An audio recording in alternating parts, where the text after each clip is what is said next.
Hello students, आज हम MA previous संगीत का सेकंड पेपर लेंगे।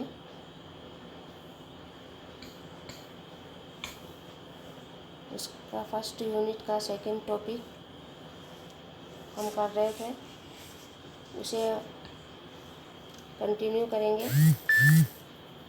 पिछले वीडियो में हमने विभिन्न ग्रंथकारों का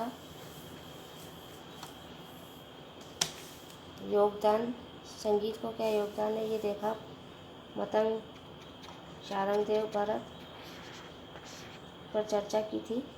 आज हम लेंगे लोचन को। इनके जन्म के संबंध में विद्वानों में कई मतभेद हैं। अपने ग्रंथ में लोचन ने निबद्ध व एलिबद्ध गान का वर्णन किया है। एक सप्तक में 22 श्रुतियाँ मानी हैं। श्रुतियों पर स्वरों की स्थापना भारत के अनुसार ही की है तथा श्रुतियों के नाम भी उसी के अनुरूप रखे हैं।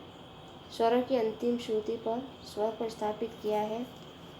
कोमल स्वर के विषय में लोचन ने माना है कि यदि स्वर अपनी अंतिम श्रुति से पहली श्रुति पर आ जाए तो वह विकृत अर्थात कोमल होगा, जैसे ऋषभ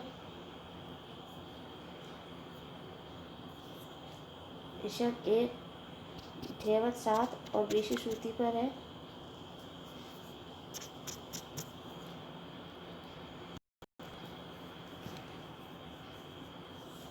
जैसे ऋषभ 7 और धैवत बीसी श्रुति पर है, इसीलिए कोमल हृदय की श्रुतियाँ छठी होंगी। प्राचीन ग्रंथकारों का यह विश्वास है कि शुद्ध अवस्था में यह स्वर अंतिम श्रुति पर ही होता है। जब गंधार मध्यम की श्रुति लेता है तब उसे तीव्र गंधार कहा जाता है। ग म में 4 श्रुति का अंतर है, अतः गंधार 4 श्रुति तक बढ़ सकता है। ऋषभ स्वर कोमल हो सकता है, ऋषभ तीव्र नहीं। इस प्रकार गंधार तीव्र हो सकता है, कोमल नहीं। गंधार जब मध्यम की दूसरी श्रुति लेता है तो उसे तीव्र कहा जाता है। 3 श्रुति लेने पर तीव्रतम और 4 श्रुति लेने पर अति तीव्रतम गंधार की संज्ञा पाता है और शुद्ध मध्यम के स्थान पर पहुंच जाता है। यह स्थान एक ही है। इस प्रकार निषाद क्रम से षड्ज की 3 श्रुतियाँ लेता है, क्रमशः तीव्र और तीव्रतर व तीव्रतम कहलाता है। निशा के बीच में 4 श्रुतियों का अंतर होते हुए भी निषाद 3 श्रुति ही पाता है। षड्ज पंचम स्वर किसी भी दशा में अपने पिछले स्वरों के नाद में ग्रहण करते हैं। इसी प्रकार मौका के बीच भी 4 श्रुति का अंतर है, परंतु मध्यम पंचम के 4 श्रुति तक नहीं बढ़ सकता, अर्थात अति तीव्रतम नहीं बन सकता। निषाद जब षड्ज की 2 श्रुतियाँ लेता है तब काकली निषाद कहलाता है।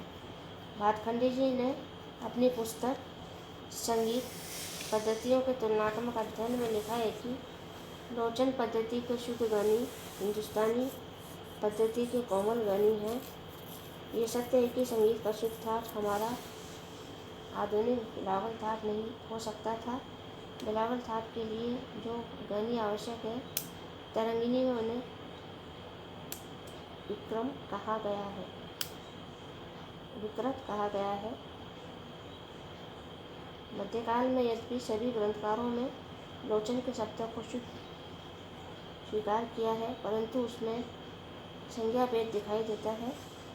उन्होंने स्पष्ट रूप से कहा है कि सानी शुद्ध स्वरों का प्रयोग करने से भैरवी ठाट बन जाता है। इससे स्पष्ट है कि लोचन ने अपनी शुद्ध स्वरावली को भैरवी नाम दिया, जो कि स्वर रचना की दृष्टि से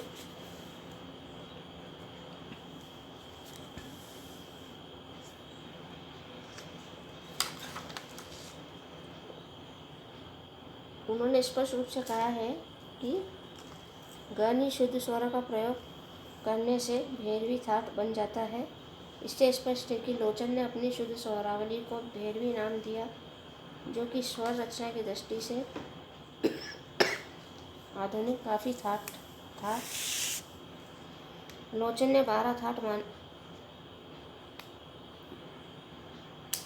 ठाट माने हैं, जो वो अपने समय की अन्य रागों का वर्गीकरण भी इन्हीं ठाटों के अंतर्गत किया है। ये ठाट इस प्रकार है। पहला है भैरवी, तोड़ी, गौरी, कर्नाटक, केदार, ईमन, सारंग, मेघ, धनाश्री, पूर्वी, मुखारी और दीपक। भैरवी हम देखेंगे, सातों शुद्ध स्वरों को गाते बजाते समय जो ठाट बनता है वह भैरवी है। हिंदुस्तानी पद्धति के भैरवी ठाट में रे, ग, ध्वनि कोमल है, जबकि लोचन का भैरवी ठाट आधुनिक काफ़ी ठाट के समान है, क्योंकि लोचन के शुद्ध गनी है। अतः जब इसे आधुनिक शुद्ध से देखेंगे तो आधुनिक शुद्ध ठाट से देखेंगे तो काफ़ी के समान लगेगा।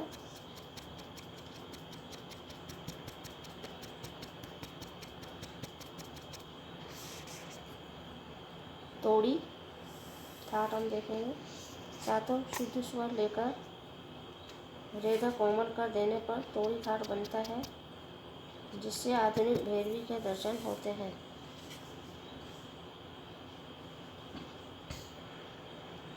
इसकी स्वराली इस प्रकार है, जिसमें रेगा ध्वनि कोमल है। तीसरा ठाट है गौरी। तोड़ी ठाट में जब गंधार मध्यम की 2 श्रुतियाँ प्राप्त कर लेता है और आगे निशान बन जाता है, तब गौरी ठाट कहलाता है। 10वीं स्वरावली जैसे सा रे ग म प ध नि, इसकी स्वरावली है सा रे ग म प ध नि, जिसमें धेवत कोमल है। इस प्रकार से जिसमें रे और ध कोमल है, इस प्रकार से ये ठाट आधुनिक भैरव के समान है। यहाँ इस बात का प्रमाण मिलता है कि लोचन का शुद्ध था काफ़ी था। नेक्स्ट ठाट है कर्नाटक। सातों शुद्ध स्वरों में से गंधार को 2 श्रुति ऊंचा कर दे तो ये कर्नाटक ठाट बन जाएगा। कर्नाटक ठाट हमारे हिंदुस्तानी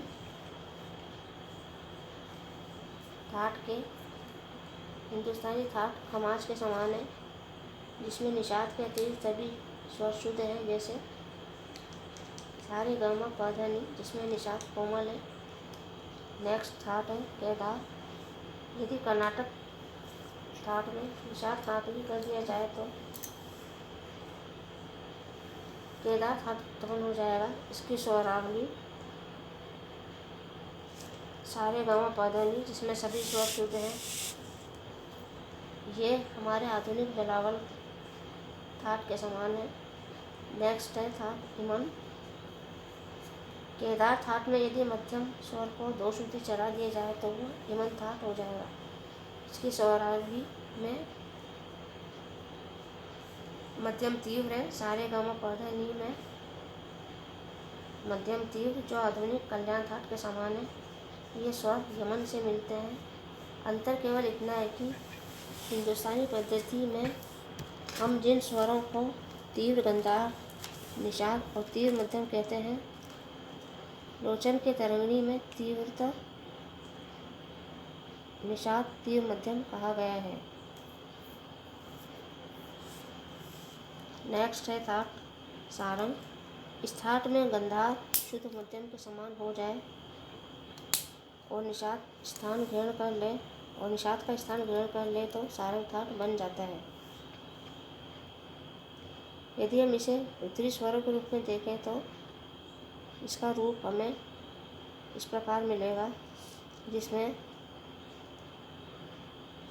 निषाद कोमल मध्यम तीव्र है। इस ठाट के स्वरों को मध्यकालीन लोचन में इस प्रकार लिखा जाएगा: सा रे ग नि तीव्रतम ग म शुद्ध तीव्र मापा व तीव्रतम ध तीव्र नी एक ही स्वर की दो स्वर संज्ञा होने के कारण ये नामकरण हो सकता है। आधुनिक काल में भातखंडे जी ने एक ही स्थान पर एक ही स्वर संज्ञा रखी है, अतः इस प्रकार के नाम स्वीकार नहीं किए गए और ऐसा कोई मेल दूसरी पद्धति में नहीं है।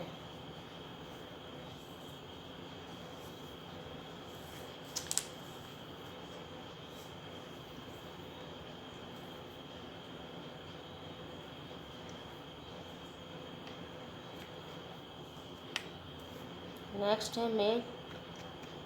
इसमें धैवत निषाद तो सारंग के होंगे पर मध्यम कर्नाट ठाट का होगा। सारंग के धैवत निषाद लगने का अर्थ यह हुआ कि मेघ ठाट में दोनों निषादों का प्रयोग होगा। कर्नाटक में सामा का अर्थ वास्तव में तीव्रतर ग या शुद्ध मध्यम होगा। इसकी स्वरावली सारे ग म प कोमल नी व शुद्ध नी है। सारंग ठाट में दो मध्यम तीव्र व कोमल लगते हैं, किंतु मेघ ठाट में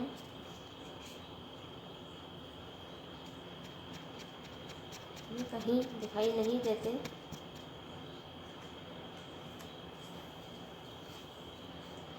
सारे ग म प कोमल नी शुद्ध नी ये तार सा ये स्वर लोचन के अनुसार सा शुद्ध तीव्र गंधार शुद्ध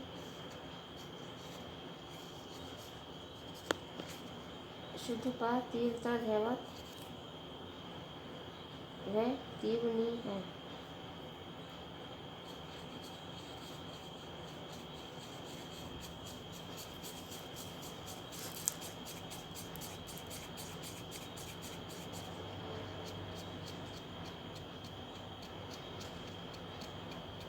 नेक्स्ट है धनाश्री।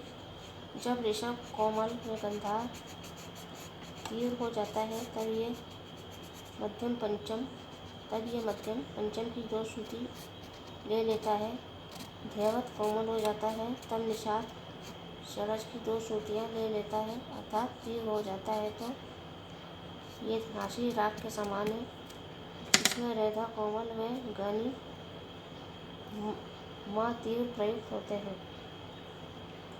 नेक्स्ट है पूर्वी ठाट। इस ठाट में धैवत को छोड़कर सभी स्वर यमन ठाट के समान प्रयुक्त किए जाते हैं।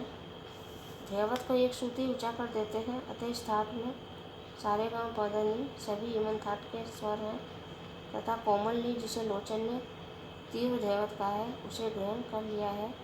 उत्तरी संगीत में इस प्रकार का कोई ठाट नहीं है। दक्षिण में ऐसा चित्रांबरो ठाट दक्षिण में ऐसा एक ठाट है जो चित्रांबरो ठाट है। नेक्स्ट है मुखारी। यदि शुद्ध ठाट के स्वरों में धैवत कोमल हो जाए तो हम उसे मुखारी ठाट कहेंगे। आधुनिक संदर्भ में यह आशावरी ठाट हो गया। सारे गामा पध नी मुखारी शब्द का प्रयोग लोचन ने एक ठाट को व्यक्त करने के लिए किया है।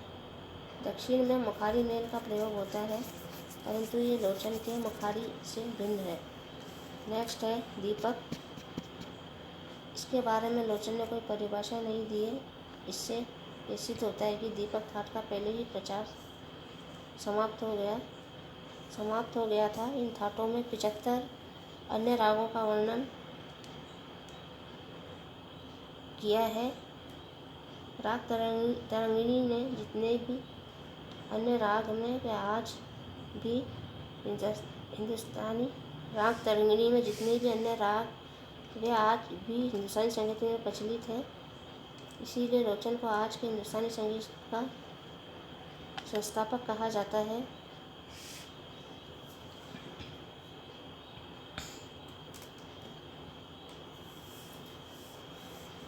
एक और उल्लेखनीय तथ्य जो दिखाई देता है, उनकी पहली जन्य राग उसी ठाट का नाम लेती है। आधुनिक काल में भातखंडे जी ने प्रत्येक ठाट से जनित एक प्रमुख को पाठ का नाम दिया है। इन रागों के गायन समय के संबंध में लोचन ने महत्वपूर्ण विचार दिए हैं। भैरव राग, भैरव रामकली प्रातःकालीन राग, गौरी सायंकालीन, बिलावल दिन के प्रथम प्रहर में, कल्याण रात्रि के प्रथम प्रहर में, तोड़ी और सुहा दोपहर से पहले गाए जाएंगे। सारंग दोपहर में गाया जाएगा तथा आज भी दोपहर में ही सारंग के प्रकार गाए जाते हैं। सारंग के विभिन्न प्रकार दोपहर में गाए जाते हैं। कानड़ा मध्य रात्रि में अथवा रात्रि के द्वितीय प्रहर में गाया जाता है और मेघ वर्षा ऋतु में गाया जाता है। ये था विद्यार्थियों लोचन के बारे में। नेक्स्ट वीडियो में हम चर्चा करेंगे रामामात्य पर, जो दक्षिण भारतीय संगीत के ग्रंथकार हैं। स्टूडेंट्स PDF के लिए डिस्क्रिप्शन पर लिंक करें।